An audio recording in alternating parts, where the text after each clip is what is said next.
everyone. Welcome to the Talent Show, where you'll meet the people that power TTEC. I'm Rebecca. I'll be your host for today's show. Welcome to all of you who continue to come back to all of our broadcasts. We're glad that you're here. And if this is your first time, welcome. We have a great show for you today where we're going to talk all things about Women's History Month, International Women's Day, and your well-being. So we're excited that you are here. It's been an exciting month for me so far. I'm just fresh off of a trip where I met as a host our CX Magic Makers in Orlando. And it was an amazing opportunity to meet people in real life. We were outside of the Zoom screen, so it was an amazing opportunity to meet some of the world's arguably top talent. And it also showed me that it really is a small world after all. And on that note, I want to hear from you. We know that you're here from all around the globe. So drop in the chat where you're here from today. Are you starting work? Are you ending work? Are you at the office or at your home office? Let us know. We're so excited that you are here today. One of the things that my Magic Maker experience helped me to realize is that we have a lot of amazing female talent here at TTEC, and they are balancing all the things in life, from the mental health of their children to elder care to their own healthcare challenges and struggles. And if they're on their own, they're just trying to, get through their lives, all at the same time growing some amazing careers and reaching their goals. And so that's why I'm excited today to talk more and celebrate more about International Women's Day and Women's History Month with our guest. But first things first, we've got people. Hi, Dorcas. I believe that's from Georgia. Tashana from Texas. Jasmine, looks like we've got some people looking for work. You're in the right place. Welcome. Excited for you to learn more about TTEC today. We have Louisiana. Thank you so much, Leah, for joining us on your lunch break. Hope you have some good food here today. We also have Perline here from upstate New York. I wonder if you're cold or if you're not having a cold front anymore. We also, Dorcas, yes, TTEC is hiring. We'll talk more about that today. We also have Mohammed. Thank you so much for joining us here. So please continue to share where you are from, and we'll get right to it. We'll introduce today's guest. As I said, we're here to celebrate Women's History Month, and you'll meet today Erica Aouissaoui. She is our Senior Program Manager from the United Kingdom with our TTEC Digital Group. She delivers contact center technology, and she'll share more about what that means. She's also our Women in Leadership EMEA regional lead. So she's here supporting our employee resource group. So let's meet. Hello, Erica. How are you doing today? Oh, mute, Erica. Sorry. I'm delighted to be here, Rebecca. Thanks for inviting me on. Well, we are so grateful that you're here today. We know that you are in the United Kingdom, so you're ending your day. So thank you for joining us. We know, so one of my favorite things about being in my position at TTEC as well as in recruitment marketing is really getting to know people's career path and their stories. And as we know, they aren't always linear or A to Z. So could you tell us a little bit more about your career path, what you do here at TTEC, and then we'll get into the rest of the show from there. Okay. Yes, so I had friends at school who wanted to be a doctor from being about 5, and that's what they did, and that's wonderful for them. I never had a clue what I wanted to do, so I really enjoyed modern languages, though. I did different languages at school: French, Italian, German, and that's what I ended up studying at university. No technology whatsoever, didn't do maths or science after the age of sort of 16. Graduated with a 2-1, which is good if you're not from the UK. A 2-1 is good. A first is the very top, but if you want a social life, that's probably not going to happen. So a 2-1 it was. Graduated, had a great time, partied hard for a few months. And then I got a phone call. The parents were starting to get excited about, you need to find a proper job, that kind of thing, as they do. And someone said, oh, you speak languages, don't you? And I said, yes, French and Italian. And they said, oh, there's this job in banking, IT help desk. And I thought, IT help desk, don't really know anything about IT. And I said that, I was honest. And they said, no, it's fine. We'll teach you the IT. We can't teach someone the languages quickly. So I did have my doubts, but off I went. So this was about 1997, something like, I'm probably giving my age away now. But I went into banking sort of in the late 90s, IT help desk with modern languages. Was a little bit like the Hunger Games in business attire, if you get me, that sort of very male-dominated atmosphere. But I thrived and I survived, and here I am, still a woman in tech all these years later. That's a great story. And so, and it really kind of encapsulates that you could start in one direction and you never know if you're open to things where your future could take you. So thank you for sharing that, Erica. And I think one of the things, you just started here recently at TTEC and you've jumped right in with women in leadership. And we all really appreciate that. And I was wondering if you could tell us more about the importance of well-being. I think the EMEA region has done an amazing job of sharing workshops and events that our community can come to learn more about well-being. Why is that important to you as a regional lead? And what are some of the takeaways that anybody listening today could put into their lives as well that you've learned from these workshops that you've held? Okay, so yes, I've been at TTEC since 2019. And I got involved in Women in Leadership at first just as a group member.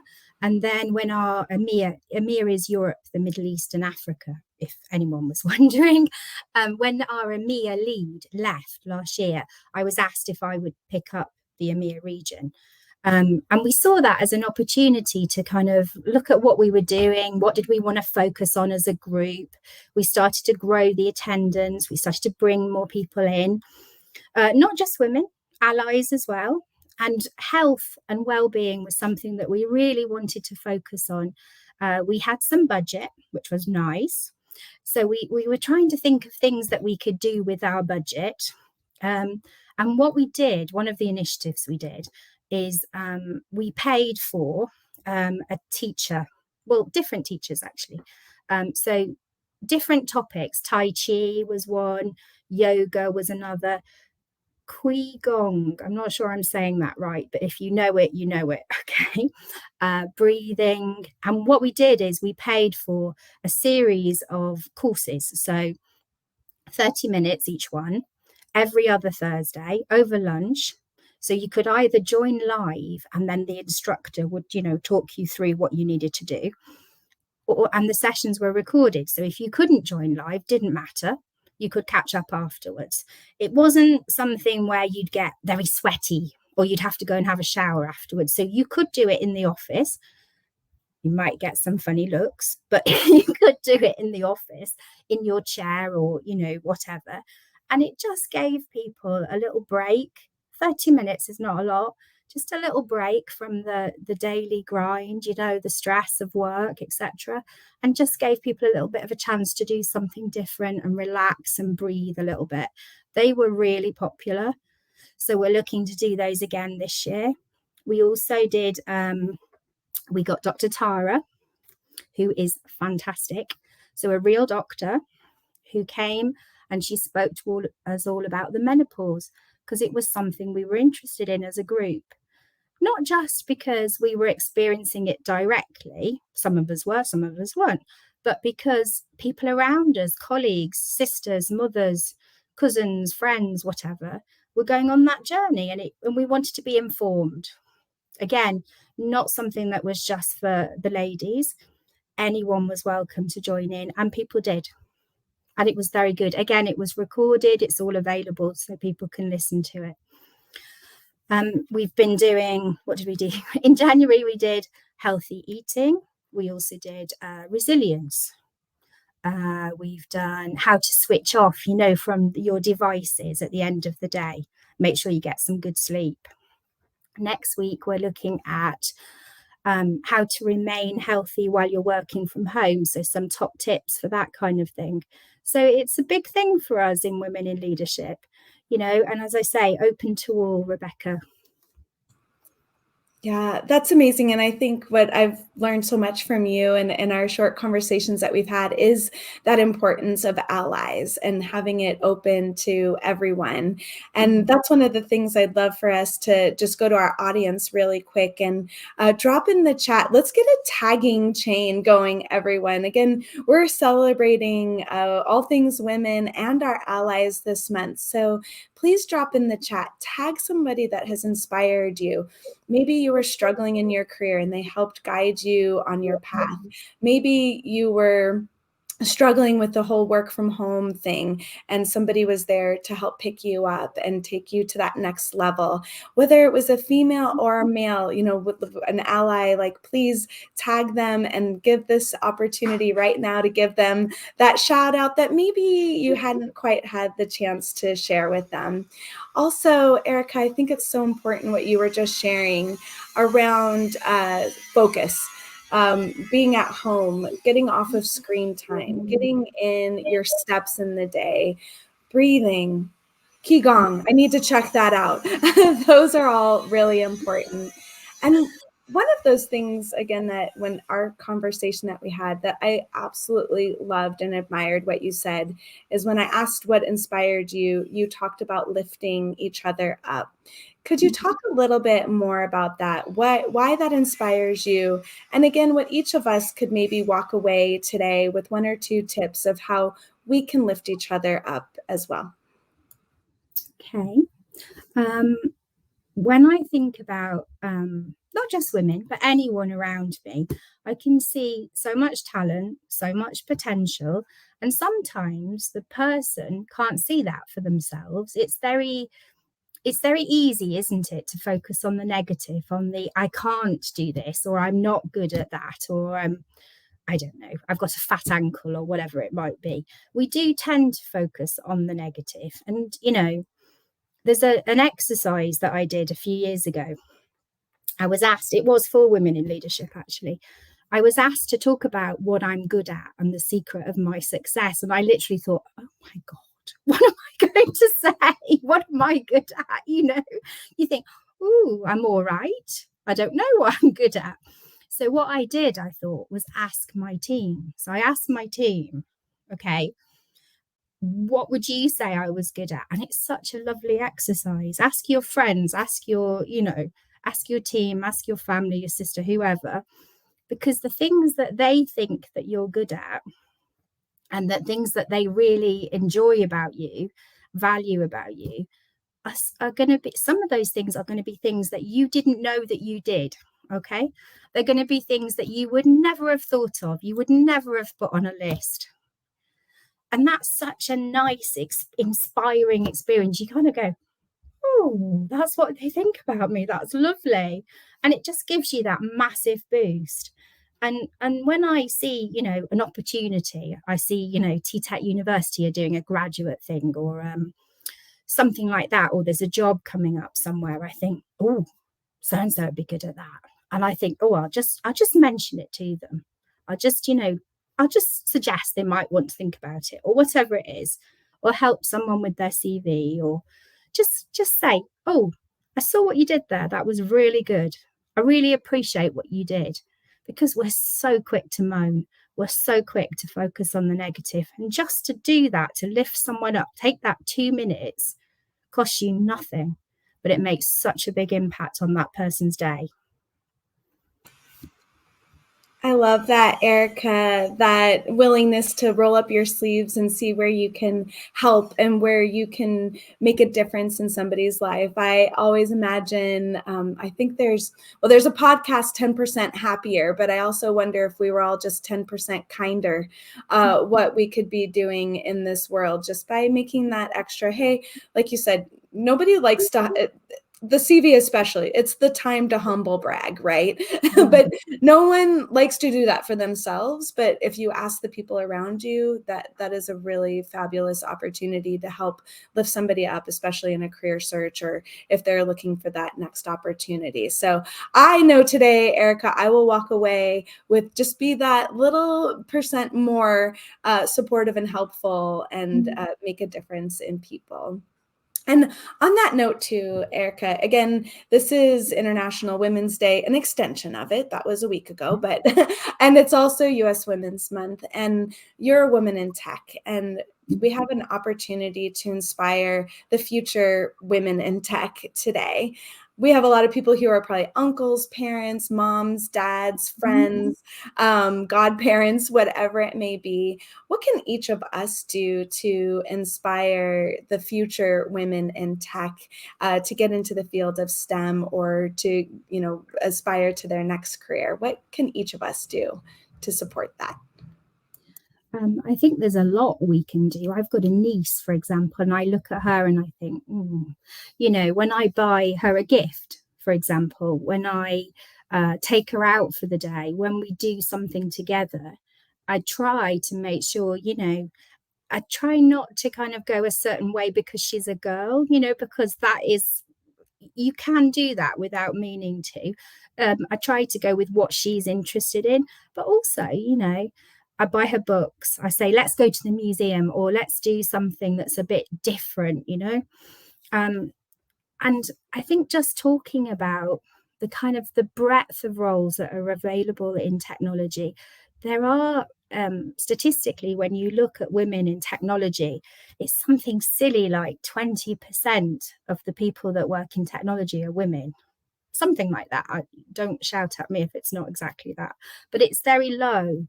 And I honestly don't know why, because there are so many roles in tech, so many roles. It's not just, when you see somebody on the TV and they work in tech, there's they come and they fix your laptop when you've got a problem. That can be a role, but that isn't the only role. There's so much out there. I do program management. That's completely different to someone who's, say, a software engineer or a web designer or bots everywhere at the moment. Who designs the bots, the bot conversation or the software, or there's just so many roles. Client success managers. I can't even think of how many different roles there are. So just, talk to somebody maybe that works in tech, about different opportunities. These are the kind of things the person's interested in. Is there something there? And I would like to, Kelly Women in Tech, Kelly, are talking about, there are initiatives where women go into schools and talk about STEM subjects and the opportunities, because I think the career advice you get at school can be quite, let's say, limited to the more traditional and well-known roles. So it would be good to go into schools and talk about other roles that are maybe less known. I can't even imagine how many jobs don't even exist today that the youth will be in 20, 30 years from now. So, Erica, I think keeping an open mind to the future possibilities is fantastic. Digging in our schools and with our career counselors and helping them to understand what's happening in the world of work is all really important. I am inspired by you today, Erica. I know I'm ready to take it and pay it forward for women in tech and to focus on my well-being and the well-being of our team here at TTEC as well. Appreciate you being here today, and I hope you have a wonderful evening. Thank you. Thank you. Talk to you soon, Erica. Take care. Thank you. All right, everyone. I can see in the chat a lot of people are asking, are there jobs available at TTEC? And yes, there are. We are hiring, if you're interested in the tech world, we are hiring for an IT supervisor in Leeds in the United Kingdom. And we're also looking for jobs for people in Athens. And we have a lot of different languages that we're hiring for in Athens as well. I don't know if you all can hear that, but I've got some construction going on in the background. So if you can hear that, I'm sorry for that interruption today. But yes, we are hiring. Head over to ttechjobs.com and you can find a position in a country or a region near you. Thank you again all for joining us here today on the Talent Show. We will be back in a couple weeks and actually get the opportunity to meet our team from Athens. So please tune in 2 weeks, 10 a.m. Mountain Time. Thank you to Dora, who inspires me as the producer of our show and helps me stay on track every other week. And to all the women and allies out there, we appreciate you. Have a great week ahead. And thanks again for joining us on the Talent Show today.